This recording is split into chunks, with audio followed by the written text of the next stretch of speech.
Supreme court ఇచ్చిన guide lines ప్రకారం గ్రామీణ ప్రాంతాల్లో మండలాల్లో పనిచేస్తున్న విలేకరులకు ఇళ్ల స్థలాలు ఇచ్చి ఇల్లు కట్టించి ఇవ్వాలని ప్రధాన డిమాండ్ చేశారు డీజే రాష్ట్ర అధ్యక్షుడు ఏనుగు మల్లారెడ్డి.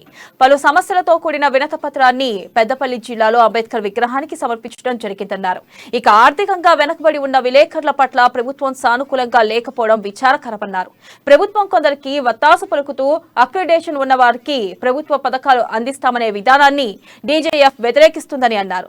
అక్రిడేషన్ తో సంబంధం లేకుండా సీనియారిటీ ప్రకారం సీనియర్లైన విలేకరులను గుర్తించి వారి ఇళ్ల స్థలాలు ఇవ్వాలని డిమాండ్ చేశారు.